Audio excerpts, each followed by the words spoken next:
na. Dito, mga kababayan, dito tayo sa kampo ni Digong. Yung kampo ni Digong, mga kababayan, ay ang witness daw ng AGK victims, kailangan daw ng ID. Ang lakas ng loob ng kampo ni Digong manghingi ng ID, no? Sa mga witness sa AGK, laban kay Digong. Samantalang si Sara Duterte, napakaraming pangalan na pinasa sa confidential fund pero walang record. Kaya lakas ng loob. Kailangan daw ng ID ang mga witness bago mag-witness laban kay Digong. Yung mga witness daw na magtistigo or mga testigo laban sa AGK ni Digong, kailangan daw ng ID. Bakit hindi nyo tanungin si Sara, asaan yung ID ng confidential fund na beneficiary niya at sa DepEd? Ngayon, lakas, alam nyo, sa totoo lang, kapag sa inyo, okay lang walang ID, walang record, basta yun na yun. Samantalang sa kaso na ninyo, hahanapan yung ID, lalakas ng tama ninyo Di ba? Alam nyo, sa totoo lang, gigipitin nyo pa. Gigipitin nyo pa yung mga testigo. Kahit ako, pwede ako magtestigo dyan, kaya kitang-kita ko sa dalawang mata ko. Ang balita, kung pwede nga lang magtestigo dyan, yung mga newscaster ng GMA, TV5 at ABS sa totoo lang, pwede silang magtestigo dyan. Yung mga nagko-cover, yung mga reporter, mga journalist na nagko-cover sa mga pinapatumba ni Digong, nung panahon sa war on drugs yan, yung siya ang presidente, pwedeng magtestigo yun. Yung mga yung mga reporter, kasi sila mismo nagko-cover, sila mismo pumupunta doon, sila mismo yung nagbibideo, nagkakamera, nagpipicture. Kung pwede nga lang, yung mga suko, di ba, may mga sinalvage, may mga natumba, yung mga suko team, kahit nga si Gas Abelgas, pwede mag-witness dyan dito, isang balita, natagpuan, patay, ang kamay, kaliwete, gamit kanan, baril, pare-pareho, ang ginamit, patay sa Caloocan, parehong gamit ng baril sa patay, sa Parañaque. Yan, nakita nyo si Gas Abelgas? Pwede dyan. Yung mga reporter, kailangan yung witness. Yung mga reporter ng ABS-CBN, pwede dyan. Ito na. Duterte, new legal. Naku, mga kababayan. Legal team. Ito na. Ito yung sasabihin natin, mga kababayan. Saan na ba yun? Ito ba yung legal team na to? Una, ang legal team na didepensa kay dating Pangulong Rodrigo Duterte sa International Criminal Court. Mula sa The Hague, Netherlands, magbabalita live si Mon Gualvez. Mon, ano ang update dyan? Yes, Cheryl, kinumpirma nga ni Atty. Nicholas Kaufman ng lead counsel ni dating Pangulong Rodrigo Duterte na kompleto na ang kanilang legal team para sa pagharap ng dating Pangulo sa mga kasong crimes against humanity sa International Criminal Court. Binubuo raw ng 5 international lawyers ang core defense team ni dating Pangulong Duterte. Lahat ito, pawang may karanasan na sa International Criminal Court, pati na sa information technology. Git ni Atty. Kaufman, lahat daw dapat silang 5 ay pawang nakakaunawa sa pag-handle ng mga electronic evidence na isusumite sa korte. Bukod naman sa core legal team, may 2 Pilipino. So, ibig sabihin pala, mga kababayan, yung ebidensya na pinasa nga nila Trillanes doon ay mga video nga. Electronic, marunong daw sa electronic itong mga abogado ni Digong So, ibig sabihin, video nga ng mga news galing sa news or media outlet sa ating bansa. Diba? Abogado raw na tumutulong kina Kaufman.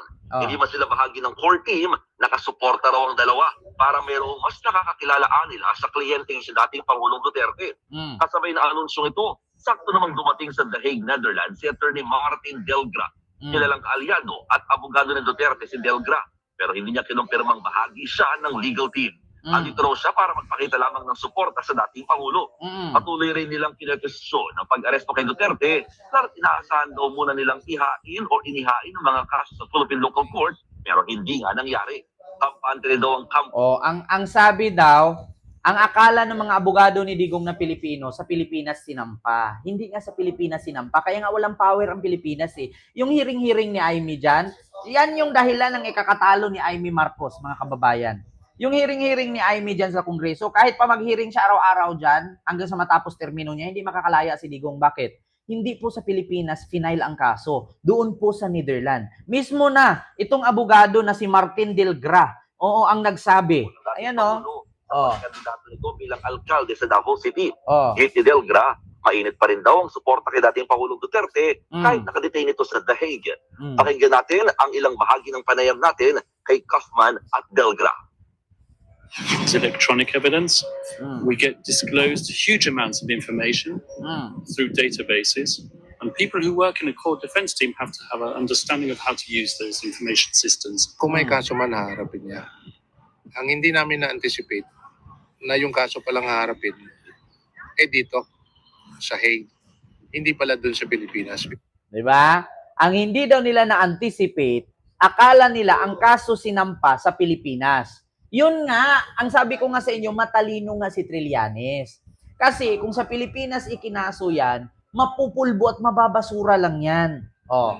Kahit sinong pinakamagaling na abogado sa Pilipinas, walang magagawa kasi doon isinampa sa Netherlands. Sabi ko nga sa inyo, uuwi si Digong sa Pilipinas, good news, pero nakagarapon. Di ba? Uuwi si Digong sa Pilipinas, nakagarapon. Kaya yung mga DDS na umaasa hanggang ngayon, magtanim kayo kangkong, kamuting kahoy, kamuti, gabi, okra, o kung ano-anong prutas pa yan, or gulay. Bago makauwi si Digong, tubo na yung tanim ninyo. Kung nagsabi sa inyo, hindi sa Pilipinas i-final ang kaso. Kaya huwag kayong mag-isip na makauwi si Digong. Sa Netherlands po, sa Netherlands po itinanim. Kaya sa mga nag-aantay na DDS, magtanim kayo ng kamuting kahoy, gabi, kamuti, alugbate, kalabasa, sitaw, bataw, patani. Ubusin nyo lahat ng gulay sa bahay kubo. Bago makauwi si Digong, tubo, nakaharbis na kayo, makabenta pa kayo, kumita pa kayo. Kaysa sa mga rally-rally, kayo dyan, nga kayo, napagod kayo, puno lang koto yung ulo ninyo, gutom ang kalabasan ninyo, mapagod lang kay kakasigaw dyan, hindi makauwi si Digong. Makauwi man si Digong, nakagarapon. Itanim nyo ng gulay yan. Lahat ng gulay sa bahay kubo, dagdagan nyo pa ng Maria Winto Town. Isalin nyo pa yung may bit-bit ng buslo, dalay-dalay buslo, sisidla ng bunga. Yung buko ng papaya. Lahat ng mga Pilipino folk song, itanim nyo na hanggat may nabigkas na gulay. Imbitahin ninyo si Maria Makiling para alagaan yung kalikasan. Baka pati pagka-uwi ni Digong, meron kayong halbising gulay. Idamay nyo na dyan si Jose Rizal, si Lapu-Lapu, si Magellan, lahat ng bayani sa Pilipinas. Pagsama-samahin ninyo, kuhaan ninyo ng basbas para tumubo yung tanim ninyo. Bago makauwi si Digong, makaharvest na kayo. Diyos ko, kahit pa sinong bayani sa Pilipinas ang tawagin ninyo at manghingi kayo ng advice, kahit si Miriam Santiago, pwede niyong buhayin.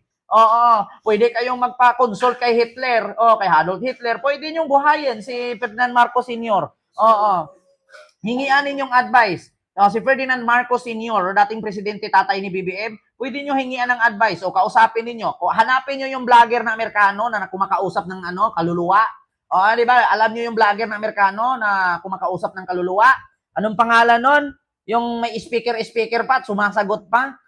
Naalala niyo yung sumisikat yung issue ni Vic Soto at ni sino yon? Yung direktor ni Aimee?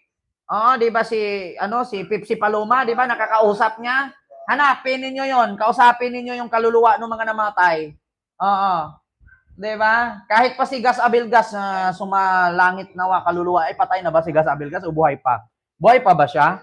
Kahit magtanong kayo kay Vice President Noli de Castro, sumasalangit nawa kaluluwa niya, buhay pa pala. Kahit sino mga bayani sa Pilipinas, mula kay Juan Luna, Manuel L. Quezon, mga presidente dyan, tawagin nyo na si Jose Rizal, isalin nyo na si Gregorio Silang, sino pa yung mga nagtatahi ng flag sa Pilipinas, yung tatlong babae. Pwede nyo tanungin kung makauwi pa ba si Digong. Ang sagot nila, pakialam namin dyan. Matagal na taon na nangyaring namatay kami. Hindi namin naabutan yan. Di ba? Kahit nga tanungin niyo si Sara kung makauwi pa ba si Digong, ang sasabihin yan, God bless our way. Di ba? God bless, Lord. Yayakapin pa ni Sara yung puno ng kahoy doon sa Netherlands. Actually, nung nakaraang araw, nakita ko si Sara, niyakap niya itong punong to. Nung nakaraang araw, yung nasa likod ni Nicholas Kaufman, Ayan, niyakap ni Sara yung puno na yan. Nagulat ako, sabi ko, Sara, ha? Tigil-tigilan mo yung kakaiba na yan, Sara. Hindi na magandang isip yan. Oo, niyayakap mo yung puno ng kahoy dyan eh. Kung merong langgam yan, nakagat ka dyan. Oo, sabi ko talaga, anong nangyari kay Sara? Instead na abogado ang kausapin niya, bakit yung puno ng kahoy dun sa dahig ang niyakap niya? Puno ba to ng mangga o puno ng akasya? May picture yan. Si Sara niyakap ang puno. Kakaiba. Sabi ko nga sa inyo, kung si BBM bangag, bakit si Sara yung mayakap na sa puno? May namimiss ba siya? Hindi. Nako, sabi ko sa inyo, ito Sara Duterte, yumakap sa puno. Ay, nako, mga kababayan, hindi ako fake news, ha? Ito, ha? Wait lang. Hanapin natin si Sara Duterte, yumakap sa puno ng dahig. Ayan, Ayan, tingnan nyo, yayakap si Sara dyan sa puno. Ayan, tingnan nyo, ha? Nangunguha ng dahon ng bulaklak. Ayan, tingnan nyo. Pupunta siya dyan sa puno ng kahoy. Tingnan nyo, ha? Ayun, niyakap ang puno. Ano nakita nyo dyan? Niyakap ang puno, di ba? Kakaiba yan. Sabi ko sa inyo tigil-tigilan nyo yan. Sabi kay si BBM, bangag. Tignan nyo, idol nyo, yayakap ang puno. Hindi inisipin may putakti dyan. Kung kinagat ka pa putakti dyan, kasalanan pa ng dahig yan. Lakas ng trip, yumayakap sa puno. Alam nyo, minsan na pag-isip-isip ako, di ba pag may kausap kayo sa cellphone, yung lupa na mababaw lang habang kakasipa mo lumalalim? Minsan yung sanga ng mga bulaklak, nawala na yung mga dahon, sanga na lang natitira kasi inuunti-unti mong, habang kausap mo, miss na kita. Kailan ang uwi mo? Oo, babalik na kami. Naubos yung dahon ng bulaklak. Kay Sara, iba. Puno ang niyayakap. Baka mamaya-maya yung puno, wala na yan dyan. Nahugot na ni Sara ang tawag dyan.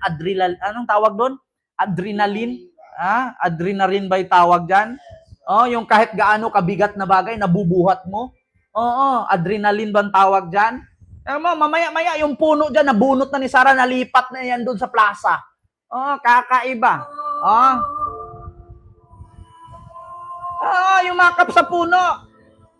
Tingnan mo, tapos may background pa. Ayun, niyakap na naman niya ulit. Sinipa-sipa na naman niya yung baba. Mamaya lalambitin sa sanga yan, tapos kakanta yan ng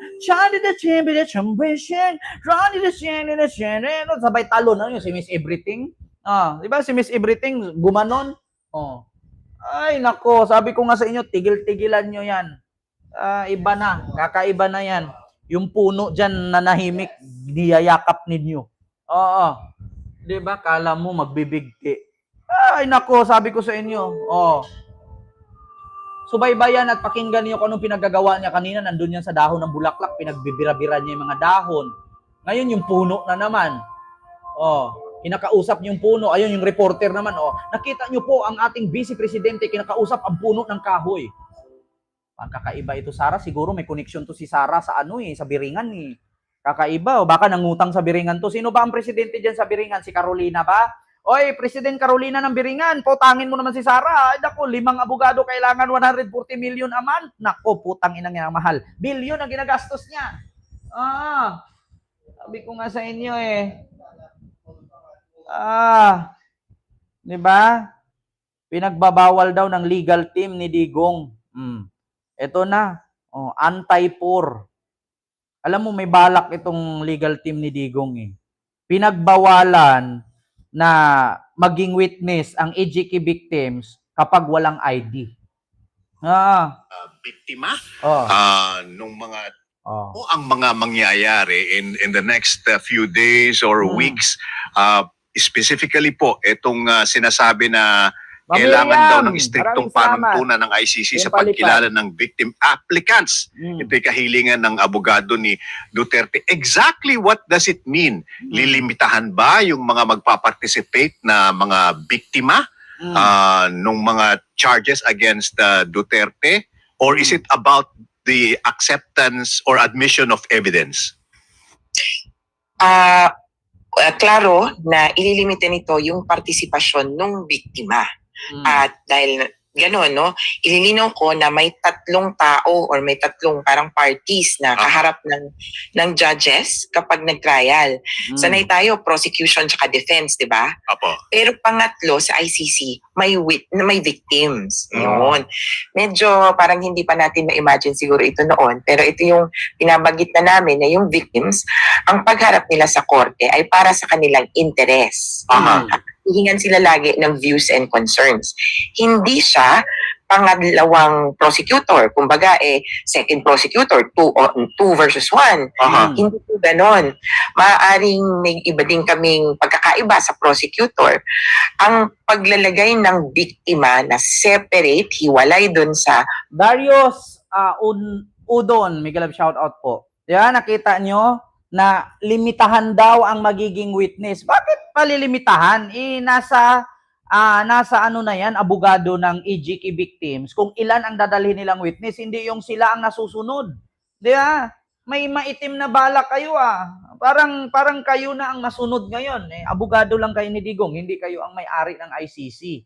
Tapos ngayon, kailangan kayo ang masunod, limitahan daw ang magiging witness, kailangan with ID daw.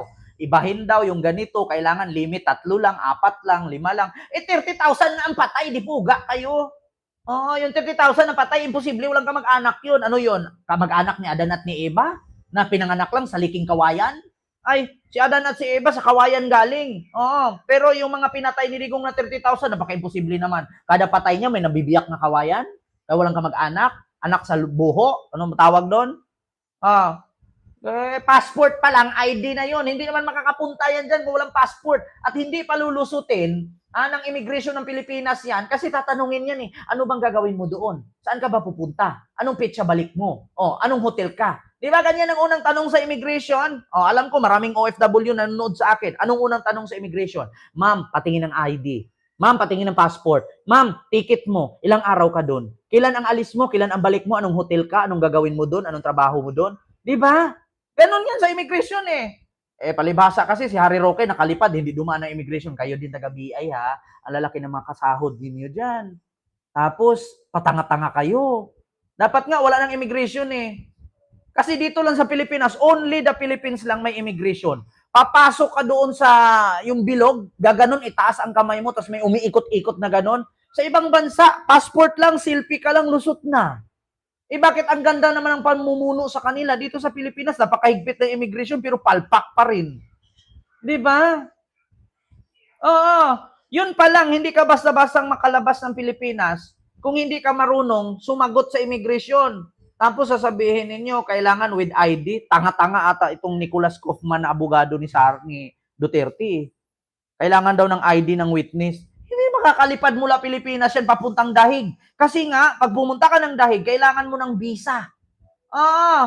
Hindi ka makakalipad doon kung 100 kayo dyan na magiging witness, kung hindi ka aprubahan ng visa, ng immigration, hindi ka rin makakalipad. Doon pa lang pag alis mo ng Pilipinas, kailangan mo na ng visa. Kailangan pa bang i-memorize yan, Nicolas? Kailangan pa ba ng ID yan? Hindi ka basta-basta makapunta ng dahig. Diba? Passport ID na yun. Mga buang sila. Di ba, Ma'am Joy? At saka higit sa lahat, ang dahig, ang Netherlands, hindi yan katulad na pupunta ka lang ng Hong Kong, papunta ka lang Singapore na walang visa. May visa po ang dahig. Doon pa lang sa visa, hindi ka papayagan kung bulakbul ka. Hindi ka makaka-approvean sa visa kung wala kang saktong dokumento at sapat na ebidensya na hawak mo na, magiging witness ka dyan. Akala ninyo madali yung kumuha ng visa? Utot. Meron pa nga, magsiseminar ka pa. Pagka next week ang lipad mo, ngayong buwan na to, magsiseminar ka pa. Yun ang katotohanan. Tigil-tigilan nyo nga ako, gagawin nyo pang bobo yung mga Pilipino. Palibhasa, magaling kayo mag-English. Ang tanong, nandun ba kayo nung pinatay ni Digong yung 30,000? Hindi porket abogado kayo at maragaling kayo mag-English, taga-Netherlands kayo, kayo lang malakas. Yeah? Magaling lang kayo mag-English, pero hindi namin maintindihan kasi ang water is water, hindi water. Kaya, ang water sa amin may R. Yung water sa inyo, wala. I want to drink water. Sa amin, I want to drink water. Ganon. Yeah. Hindi porket magaling kayo mag-English na kulang-kulang naman yung litra ninyo. Diba? Ako nagagalit ako sa mga buisit na to. Kampo daw ni Duterte nag-aapila daw na ilimit daw ang EJK victims, kailangan daw ng ID. Pag-apply ka pa nga lang ng visa dyan papuntang Netherlands, mahirap na. Kailangan pa nga ng kumpleto ka dokumento. Tapos sasabihin, ngayon nga, walang ID, hindi pwede mag-witness. Ano, akala mo sa amin, mapakulong ba yun si Digong kung bobo kami mga Pilipino? DDS lang ang bobo na sumuporta sa kanya. Kita na ninyong nakakulong kasi kriminal, sinusuportahan pa at sinasabi pang santo si Digong. Mga DDS lang ang bobo. Naniniwala na si Digong inosente. Meron bang inosenteng nakakulong? Once nakakulong, ibig sabihin kriminal. May ginawang masama, may ginawang hindi maganda at may ginawang mali. Kaya sa inaristo, kaya kinulong. DDS lang naniniwala at ginawang santo si Digong. Di ba? Speaking of Digong, mga kababayan, nako, eto na. Tapos na tayo dyan. Tapos na tayo dyan sa limita-limita. May balak palang maitim na balak pala itong ano. Alam mo, yung abogado ni Digong, ginawang bobo yung mga witness ng Ginawang bobo yung witness ng mga pinatay ni Digong. Hindi, ito lang ha, Nicholas Kaufman, kung sino man nanood sa aking DDS ngayon na, hindi po porket mga binaril ay mahihirap, wala ng utak. Tandaan mo, Nicholas, pag napunta ka ng Pilipinas, mawawala ka dito kasi hindi ka nakakaintindi ng Tagalog at Bisaya. Di ba? Diyan sa Netherlands, mag-Dutch kayo, mag-English kayo, nagkakaintindihan kayo. Punta ka ng Pilipinas, kung makakaintindi ka ba sa salita namin, di ba mawawala ka dito? Hindi porket abogado ka dyan sa ICC ay magaling ka na. Punta ka ng Pilipinas, bisayain kita, tignan natin kung saan ka mapadpad. Kung lalabas ba yung katalinuhan mo. Hindi porket Bisaya, hindi porket mahirap yung pinatay ni Digong na adik or biktima sa war on drugs niya, ay mga bobo na. Hindi porket walang pera ay bobo. Kadalasan naman sa mga mayayaman, kaya lang naman yan sila naging valedictorian at salutatorian dahil sa nag-project ng aircon. Di ba? Nagbigay lang ng electric fan. Di ba? So ito na mga kababayan. Dito tayo. Mga kababayan, ang pag-uusapan natin ay si Digong. Sangkot pala sa droga. Lord of Drug Lords pala si Digong. Nako, ito ang patunay mga kababayan. Mga kababayan, ang pag-uusapan natin